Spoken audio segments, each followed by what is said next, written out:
Hello everyone, welcome back on Tech Classes. So today we are going to start our unit 2 which is electronic spreadsheet advance. And these are the topics जो आज हम अपनी इस video में cover करने वाले हैं. क्योंकि ये हमारी फर्स्ट वीडियो है तो मैं आपको इसमें थोड़े बेसिक्स भी बताऊंगा ताकि आपको आने वाले जो टॉपिक्स हैं वो भी इजीली समझ में आ जाएं. Now this is the syllabus of our unit 2. ये भी हाफ सिलेबस है. अगर आपको पूरा सिलेबस डाउनलोड करना है तो आप वीडियो के डिस्क्रिप्शन में जाके इसको डाउनलोड कर सकते हैं. So these are our first two headings of this unit. हमारी first analyse data using scenarios and goal seek and second हमारा लिंक डेटा एंड स्प्रेडशीट्स. जो हमारी फर्स्ट हेडिंग है वो आपको डिफिकल्ट लग सकती है अगर आपने एमएस एक्सेल के या फिर स्प्रेडशीट के बेसिक्स नहीं किए हैं तो. सो मैं थोड़े से चेंजेस कर रहा हूँ अपनी वीडियोस के लिए ताकि जो बच्चे न्यू हैं एंड जो फर्स्ट टाइम इस चीज़ को कर रहे हैं उनको सारी चीज़ें ईजी लगें. तो मैं क्या कर रहा हूँ, मैं सेकंड हेडिंग से स्टार्ट कर रहा हूँ एंड उसमें जो फर्स्ट पॉइंट है वो है हमारा setup multiple sheets bye inserting new sheets. ये सबसे बेसिक है हमारा जिसके अंदर हम मल्टीपल शीट्स को इंसर्ट करेंगे एंड उसके साथ ही साथ मैं आपको काफ़ी सारे बेसिक्स भी क्लियर कर दूंगा ताकि जो बच्चे न्यू हैं एंड जो फर्स्ट टाइम कर रहे हैं उनको कोई भी प्रॉब्लम ना आए आने वाले टॉपिक्स को लेके. So one more thing I want to tell you, मैंने यूनिट 1 की जो वीडियोस हैं वो सारी अपलोड कर दी हैं. ऊपर आपको लिंक आ रहा होगा. अगर आपको देखनी है या फिर आपको पढ़ना है उनसे रिलेटेड सारी चीज़ें तो आप वहाँ पे जाके उनको देख सकते हैं. So for performing the practical of this unit let's move to the open office calc. Now this is the window of our open office calc और स्प्रेडशीट. तो मैं आपको बताना चाहता हूँ जो स्प्रेडशीट है उसको हम काफ़ी नेम से जानते हैं. जैसे कि यहाँ पे लिखा है ओपन ऑफिस कैल्सी. आप अगर एमएस वर्ड की बात करेंगे तो वहाँ पे आता है एक्सेल और हम इसको स्प्रेडशीट के नाम से भी जानते हैं. तो इसके काफ़ी सारे नाम्स हैं जो अलग अलग सॉफ्टवेयर के अकॉर्डिंग हम प्रोनाउंस करते हैं. तो आप कंफ्यूज मत होइएगा. सारे सॉफ्टवेयर जो हैं वो लगभग सेम तरीके से ही काम करते हैं. बस उनके जो डिज़ाइनिंग है या फिर जो लुक वाइज है वो बस थोड़ा सा डिफरेंट हो जाता है. तो नाउ अब हम स्प्रेडशीट पढ़ रहे हैं तो सबसे पहला क्वेश्चन जो अराइज होता है वो है हमारा व्हाट इज स्प्रेडशीट. तो जैसे कि आप यहाँ पे विंडो देख रहे होंगे इसकी डेफिनेशन इसी में छुपी हुई है. स्प्रेडशीट क्या होता है, जिसके अंदर हम अपने डेटा को अरेंज करते हैं in the form of rose and columns. आप यहाँ पे रोज एंड कॉलम्स देख रहे होंगे. इसके अलावा आपको कोई भी ब्लैंक पेज या फिर कोई भी विंडो नहीं दिख रही होगी. सो आप समझ जाइए कि हमें इसी के अंदर सारा डेटा लिखना है और इसी के अंदर सारी कैलकुलेशंस करनी है. तो मैं यहाँ पे रोज एंड कॉलम्स की बात कर रहा हूँ. दैट मीन्स हमारे जो ABCD जो ऊपर चल रही है ये हमारे सारे क्या है कॉलम्स एंड जो हमारी काउंटिंग चल रही है नंबर्स की वो हमारे क्या है सारे रोज हैं. तो सपोज मैं यहाँ 5 पे क्लिक कर रहा हूँ तो देखिए यहाँ पे मेरी पूरी रो सेलेक्ट हो गई है और साथ ही साथ यहाँ पे जितने भी हमारे कॉलम्स हैं वो भी सारे सेलेक्ट हो गए हैं. तो हमने डेफिनेशन समझ लिया कि हमारा स्प्रेडशीट होता क्या है. अब मैं इसको आपको लाइव एग्जांपल के थ्रू समझाता हूँ कि स्प्रेडशीट काम कैसे करती है और इसका फंडा क्या होता है. तो इसका सबसे ईजिएस्ट एग्जाम्पल ये है कि आप अपने स्कूल में हर सब्जेक्ट के लिए कोई ना कोई नोटबुक बनाते हैं और उस नोटबुक में मल्टीपल पेजेस होते हैं जिसमें आप अपना काम करते हैं. तो हमारी जो स्प्रेडशीट होती है वो भी बिल्कुल एक हमारी नोटबुक की ही तरह होती है. जो अभी हमने ये डॉक्यूमेंट को क्रिएट करा है जिसका नाम है अनटाइटल्ड 1 ओपन ऑफिस कैल्सी, ये एक हमारी वर्कबुक है. वर्कबुक का मतलब है नोटबुक. यहाँ पे मैंने आपको मेंशन कर रखा है. अगर हम नॉर्मल लैंग्वेज में बात करें तो हम उसको कहेंगे नोटबुक एंड अगर मैं स्प्रेडशीट के बारे में बात करूँ तो हम उसको कहेंगे वर्कबुक. ऐसे ही हमारी जो नोटबुक होती है उसके अंदर हमारे मल्टीपल पेजेस होते हैं जिसके अंदर हम अलग अलग काम करते हैं. सेम ऐसे यहाँ पे क्या है हमारे पास इंडिपेंडेंट पेजेस होते हैं जिसके अंदर हम अलग अलग काम कर सकते हैं. जैसे कि मैंने यहाँ पे आपको दिखा रखा है. यहाँ पे मैंने 3 पेज दिखा रखे हैं जिनका नाम मैंने अगर हम नॉर्मल लैंग्वेज में बात करें तो पेज 1 कहेंगे और हम स्प्रेडशीट की लैंग्वेज में बात करें तो वो शीट 1 कहेंगे. ऐसे ही हमारे पेज 2 है, देन शीट 2, ऐसे ही हमारी page 3 and sheet 3. So I hope आपको समझ में आ गया होगा कि स्प्रेडशीट होती क्या है एंड स्प्रेडशीट के अंदर हम कैसे काम करेंगे. इट्स लाइक अ नोटबुक जिसके अंदर हमारे मल्टीपल पेजेस होंगे. तो नाउ अब हम आते हैं अपने सिलेबस के मेन पॉइंट पे जो हमारे सेकंड हेडिंग का फर्स्ट पॉइंट है जिसके अंदर हमें मल्टीपल शीट्स बनानी है सेम वर्कबुक के अंदर. तो देखिए जब भी हम अपना नया डॉक्यूमेंट क्रिएट करते हैं इसके अंदर तो हमें बाय डिफॉल्ट 3 शीट मिलती हैं, शीट 1, शीट 2 एंड शीट 3. तो अब हमें क्या करना है, हमें इसके अंदर मल्टीपल शीट्स क्रिएट करनी है ताकि हम और भी ज्यादा पेज या फिर डेटा को मैनेज कर सके अपने इस वर्कबुक के अंदर.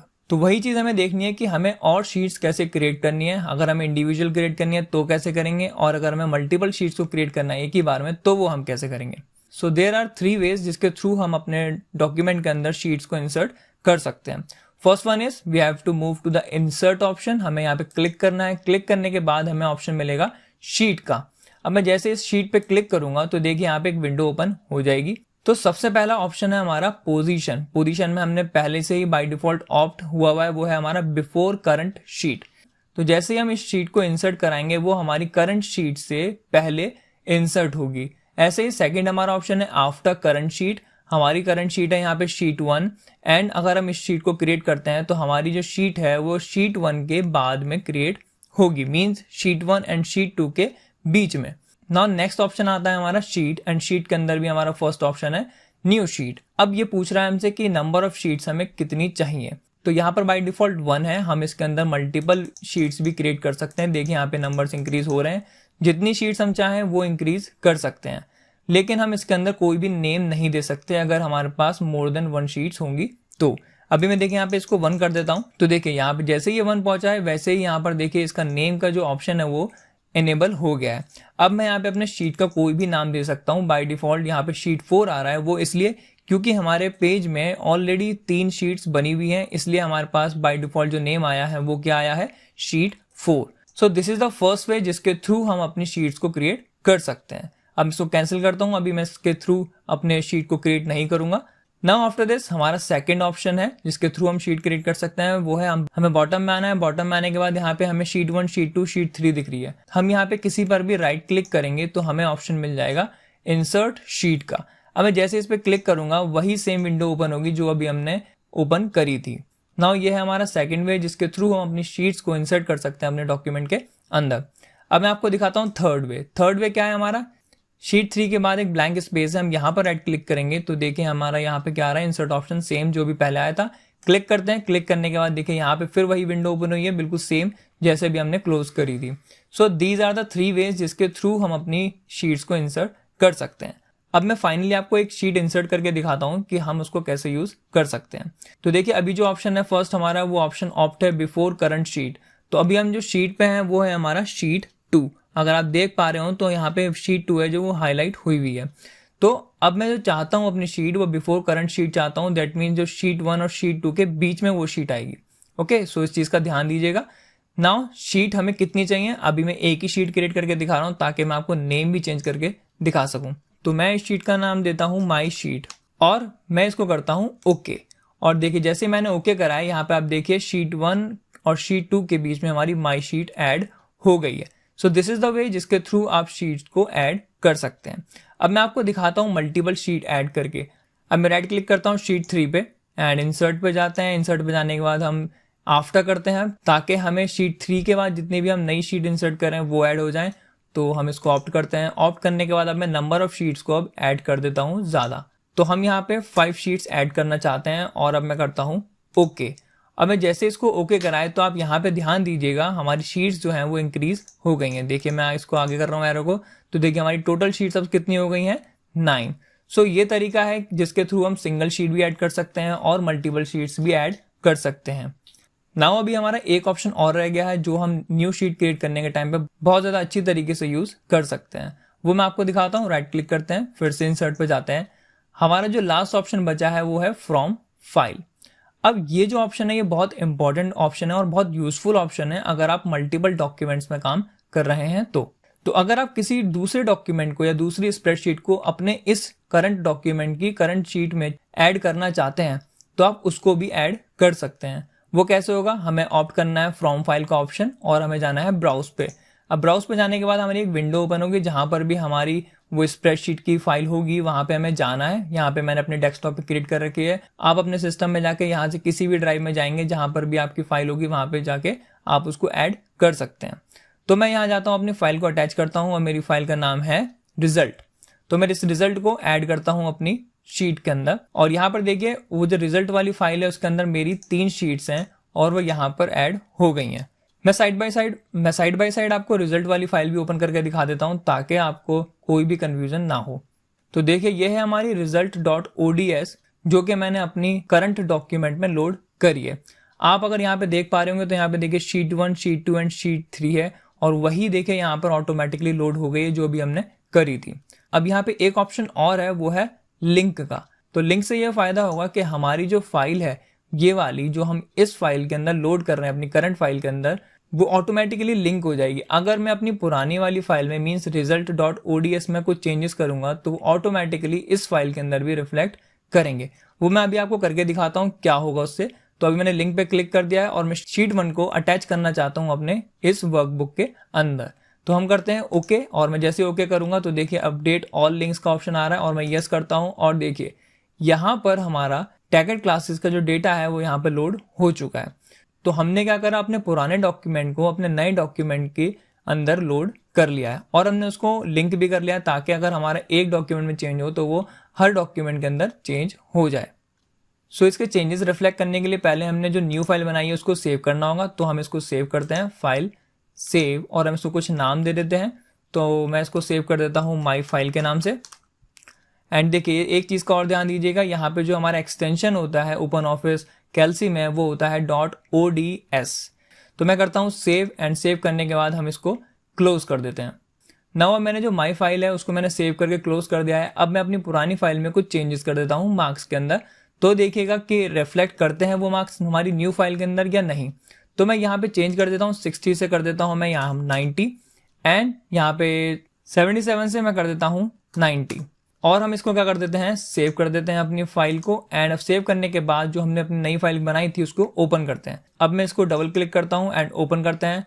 अब मैंने जैसे इस पर डबल क्लिक करा है तो देखिए यहाँ पे ऑप्शन आ रहा है हमारा अपडेट ऑल लिंक्स। ये इसलिए आ रहा है क्योंकि हमने अपने इस करंट वर्कबुक के अंदर इस डॉक्यूमेंट को भी अटैच कर रखा है या फिर लिंक कर रखा है। इसलिए वो कह रहा है कि अगर कोई चेंजेस इस फाइल में होते हैं तो वो इसको अपडेट कर देगा। तो मैं करता हूँ येस पे क्लिक, एंड येस करने के बाद हमसे फिर से पूछ रहा है इसको अपडेट करने के लिए। तो आप यहाँ पे देखिएगा हमने जो मार्क्स चेंज करे हैं वो हिंदी में यहाँ पे 90 करे हैं और निदा में भी 90 करे हैं, लेकिन यहाँ पर अभी आप देखिएगा यहाँ पे पुराने ही मार्क्स हैं। तो इनको अपडेट करने के लिए हमें क्या करना होगा, इस पे यस पे क्लिक करना है ताकि हमारी जो पुरानी फाइल में हमने चेंजेस करे हैं वो हमें यहाँ पे रिफ्लेक्ट हो जाए। अब मैं यस करूंगा तो देखिए यहाँ पे ऑटोमेटिकली यहाँ पे हमारे मार्क्स अपडेट हो गए हैं। So this is the advantage of linking a sheet. So these are the ways जिसके थ्रू आप अपनी शीट्स को क्रिएट कर सकते हैं, एंड साथ ही साथ उसको क्रिएट करने के बाद हम दूसरी शीट से भी लिंक कर सकते हैं। Now after this main topic मैं आपको बताना चाहता हूँ ये एग्जांपल ताकि आपको स्प्रेडशीट के सारे बेसिक्स क्लियर हो जाएं जो कि आपके आने वाले टाइम में बहुत यूज होंगे। नाउ बिफोर राइटिंग एनीथिंग मैं आपको बता दूं ये जो ब्लैक बॉक्स आ रहा है, मैं जहां पर भी अपने कर्सर को क्लिक करूंगा वहां पे ये ब्लैक बॉक्स हाईलाइट हो जाएगा। तो हम इसको कहते हैं सेल। सेल का मतलब होता है जहां पर भी रोज एंड कॉलम्स इंटरसेक्ट करते हैं एक दूसरे को, वो हमारा क्या कहलाता है, सेल। इसी के अंदर अपने सारे डेटा राइट करेंगे एंड इसी के अंदर हमारी सारी कैलकुलेशंस और सारा हमारा डेटा मैनेज होगा। एंड हर सेल का कोई ना कोई एड्रेस होता है जिसके बिहाफ पे हम अपने आने वाले टाइम में कैलकुलेशंस को करेंगे। अब वो एड्रेस कैसे पता चलेगा हमें, जैसे ही मैं किसी भी सेल पे क्लिक करूंगा तो देखिए कॉलम और रो हाईलाइट हो जाएगा।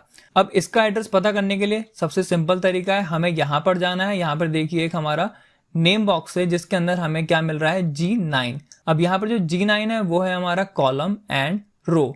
G हमारी कॉलम है एंड 9 जो है हमारी वो रो है। तो ऐसे ही मैं कहीं पर भी सेल पे क्लिक करूंगा तो उसका रो एंड कॉलम हमें इजीली मिल जाएगा। तो यहाँ पर हमने जो भी सेल पे क्लिक करा है उसकी रो एंड कॉलम क्या है हमारा, या फिर उसका सेल एड्रेस क्या है, वो है हमारा M9। सो नाउ अब मैं स्टार्ट करता हूँ अपना एग्जाम्पल। तो मैं यहाँ पे टाइप करता हूँ टैकेट क्लासेस। तो आफ्टर राइटिंग द टैकेट क्लासेस डेटा, तो यहाँ पर हमारी जो सेल की विड्थ है वो है इतनी छोटी, लेकिन हमारा जो डेटा है वो इस सेल के बाहर चला गया है। तो हमें क्या करना है, एक ऑप्शन है जिसके थ्रू हम इसकी विड्थ बढ़ा सकते हैं अपने सेल की। तो वो क्या है, या तो हम इस पे जाके डबल क्लिक कर लेंगे, जो लाइन आ रही है यहाँ पे एच के कॉर्नर पे, हम इस पे डबल क्लिक करेंगे तो हमारे इस सेल की जो विड्थ है वो ऑटोमेटिकली इंक्रीज हो जाएगी। दूसरा तरीका यह है कि मैं अपने लेफ्ट क्लिक से यहाँ पे होल्ड करके रखूंगा और उसको ड्रैग करूंगा राइट हैंड साइड में, तो ऑटोमेटिकली इसकी विड्थ इंक्रीज हो जाएगी।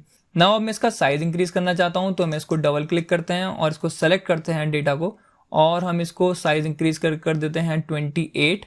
नाउ 28 करने के बाद देखिए हमारा साइज इंक्रीज हो चुका है, और हम इसको कर देते हैं सेंटर में। सेंटर में करने के बाद हम इसको कर देते हैं थोड़ा बोल्ड, और हमारा देखिए जो डेटा है अब हमारा ऐड हो गया है। लेकिन अभी भी यहाँ पे एक प्रॉब्लम है कि हमारा जो डेटा है वो हर सेल के ऊपर दिखाई दे रहा है। हमें क्या करना है, इन सारे सेल्स को मर्ज करना है। मर्ज का मतलब है अभी जो आपको लाइन दिख रही होंगी हमें ये कुछ भी नहीं चाहिए, हमें एकदम प्लेन बॉक्स चाहिए। उसके लिए एक ऑप्शन होता है मर्ज सेल। तो मैं क्या करता हूँ, इस पूरे सेल को सेलेक्ट करता हूँ, और हमें कहाँ जाना है, सेलेक्ट करने के बाद हमें जाना है फॉर्मेट पे। Now after clicking on format हमें सेलेक्ट करना है मर्ज सेल का ऑप्शन। तो मैं जैसे इस पे क्लिक करूंगा, आप यहाँ पे इन लाइंस पे ध्यान दीजिएगा, ये सारी हमारी हाइड हो जाएंगी। तो मैं क्लिक करता हूँ मर्ज सेल पे और मैं करता हूँ यस। तो मर्ज सेल ऑप्शन से ऑप्ट करने के बाद हमारा क्या हुआ कि हमारा जो ये सारे सेल थे ये अभी एक सेल बन गए हैं, जिसके अंदर अब हम डेटा अपना इजीली विजिबल कर सकते हैं। तो मैं इसको फिर से इसका साइज इंक्रीज कर देता हूँ ताकि हमें ये सारा अच्छी तरीके से दिख जाए। तो अब देखिए जो हमारा टेक्स्ट है ये एकदम बढ़िया तरीके से दिखना शुरू हो गया है। अब हमें क्या करना है, अब हमें ऐड करना है नेम्स को। तो मैं यहाँ पे अपना एक सेल के अंदर देता हूँ नेम, एंड नेम के बाद हमें क्या लिखना है, सब्जेक्ट्स के नेम लिखना है, जैसे कि हमने उस टेबल में देखे थे। तो मैं अभी यहाँ पे 3 ही सब्जेक्ट लेता हूँ ताकि हमारा काम जल्दी हो जाए। तो मैं लेता हूँ मैथ्स एंड साइंस एंड हम ले लेते हैं कंप्यूटर। एंड इसके बाद हमें क्या लिखना है, name of students Gargi, Navneet. अब इसके बाद हम देते हैं इसके मार्क्स। तो हम यहाँ पे कोई भी मार्क्स दे देते हैं रैंडमली, जो भी हम देना चाहते हैं। नाउ आफ्टर दिस हमें क्या करना है, अब इन सबको टोटल करना है। तो टोटल के लिए हम एक हेडिंग बना लेते हैं ताकि हमें पता चल जाए कि इसके अंदर हमारी टोटल निकलने वाला है। और इसके बाद पहले मैं चाहता हूँ इसको अलाइन करना। अलाइन करने का मतलब है, अभी देखिए हमारा जो टेक्स्ट है कहीं लेफ्ट जा रहा है, कोई राइट जा रहा है, कोई सेंटर में है। तो मैं इसको एक तरीके से सिस्टमैटिक वे में दिखाना चाहता हूँ। तो उसके लिए हमें क्या करना है, मैं पहले इस पूरी टेबल को सिलेक्ट कर लेता हूँ जहाँ जहाँ मेरा डेटा आ सकता है। उसके बाद हमें जाना है प्रॉपर्टी विंडो में। प्रॉपर्टी विंडो में जाने के बाद यहाँ पे अलाइनमेंट का ऑप्शन है, तो मैं इसको कर देता हूँ सेंटर। तो अभी मैं इस विंडो को बंद कर देता हूँ ताकि हम आगे की कहानी लिख सकें। तो अब यहाँ पे हमें क्या करना है, फॉर्मूला लगाना है जिसके बिहाफ पे हमें ये सारा कैलकुलेट होके आ जाए।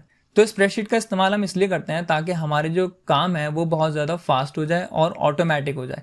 ऑटोमेटिक का मतलब है, अभी तो यहाँ पे मैंने 2 स्टूडेंट लिखे हैं, लेकिन स्कूल्स में क्या होता है बहुत ज़्यादा स्टूडेंट्स होते हैं, या फिर किसी कंपनी में किसी एम्प्लॉय का डेटा कैलकुलेट करना है तो बहुत ज़्यादा डेटा होता है। तो उस केस में हमें यहाँ पर एक्सेल काम आता है और उसके फॉर्मूले काम आते हैं।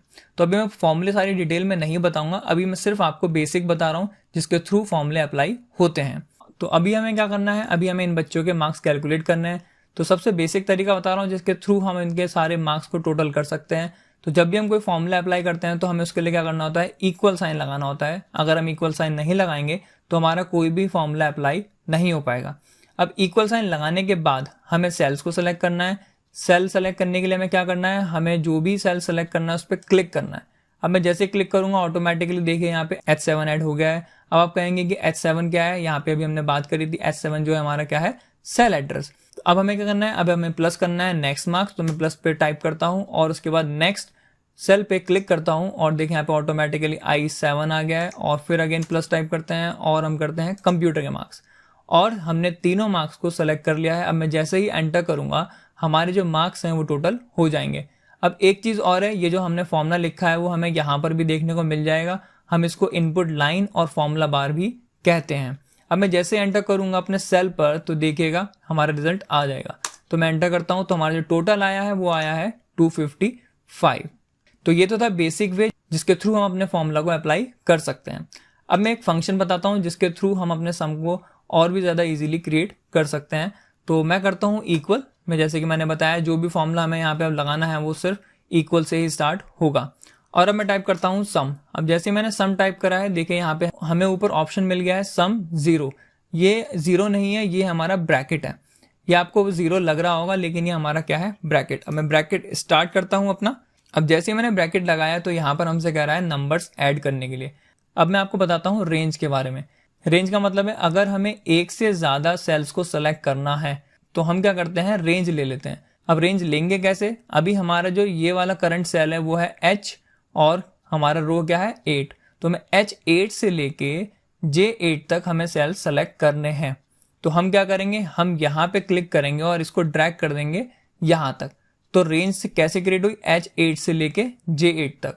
तो ये जो बीच में हमारा कोलन आ रहा है H8 और J8 के बीच में, इसके थ्रू हमें पता चलता है कि ये हमारी रेंज क्रिएट हो गई है। अब आफ्टर दिस हमें क्या करना है, अपने ब्रैकेट को क्लोज करना है। और ब्रैकेट क्लोज करने के बाद हम जैसे ही एंटर करेंगे तो हमारा जो इसके टोटल थे वो मार्क्स क्रिएट हो जाएंगे। तो देखिए इसका जो टोटल आया है वो क्या आया है, 262। So these are the some ways जिसके थ्रू हम अपने फॉर्मूला लगा सकते हैं और हम सम कर सकते हैं। और भी बहुत सारे तरीके हैं वो हम धीरे धीरे सीखेंगे, लेकिन ये वीडियो ऑलरेडी काफ़ी लेंथी हो गई होगी तो इसलिए मैं इसके आगे ज़्यादा डिटेल में नहीं जाऊँगा। अब 1-2 ऑप्शन और बता देता हूँ। हम इसके कलर्स भी बदल सकते हैं। कलर्स कैसे बदलेंगे, हम इसको सेलेक्ट करते हैं। सपोज सेलेक्ट करने के बाद प्रॉपर्टी विंडो पे जाते हैं। प्रॉपर्टी विंडो में जाने के बाद हमें क्या करना है, सेल बैकग्राउंड पे जाना है। सेल बैकग्राउंड पे जाने के बाद हम कोई सा भी बैकग्राउंड कलर दे सकते हैं। सपोज हम दे देते हैं यहाँ पे ये कलर। तो देखिए इसका कलर चेंज हो गया है। अगर मेरे को टेक्स्ट का कलर चेंज करना है तो हम टेक्स्ट का कलर भी चेंज कर सकते हैं। मैं सपोज हेडिंग्स के कलर को चेंज करना चाहता हूँ तो हम इनको सेलेक्ट करते हैं। सेलेक्ट करने के बाद हमें यहाँ पर आना है। यहाँ पर आने के बाद हमें टेक्स्ट का कलर सेलेक्ट कर सकते हैं और मैं यहाँ पे कोई सा भी रेड कलर ले लेता हूँ। तो देखिए हमारा जो टेक्स्ट का कलर था, हेडिंग्स का कलर था, वो क्या हो गया है, रेड। तो ऐसे ही हमारी चॉइस है, हम कुछ भी कर सकते हैं। इसके अंदर कलर चेंज कर सकते हैं, फॉन्ट इंक्रीज कर सकते हैं, डिक्रीज कर सकते हैं। जो भी हमने डिजिटल डॉक्यूमेंटेशन में सीखा है वो सारी चीज़ें हम यहाँ पर अप्लाई कर सकते हैं। So that's it for this video. हमने इसमें क्या क्या सीखा, हमने इंट्रोडक्शन देखा कि एक्सेल या फिर स्प्रेडशीट होता क्या है। उसके बाद हमने सीखा मल्टीपल शीट्स को हम कैसे क्रिएट कर सकते हैं और कैसे हम उनको लिंक कर सकते हैं विद अनदर शीट्स। एंड हमने लास्ट में एक एग्जाम्पल देखा जिसके थ्रू हमने सारे बेसिक्स देखे हैं कि हम सेल्स को कैसे मर्ज कर सकते हैं, कैसे हेडिंग बनाना है, कैसे हम कोई भी फॉर्मूला अप्लाई कर सकते हैं अपने शीट पर। So bye bye everyone, thanks for watching.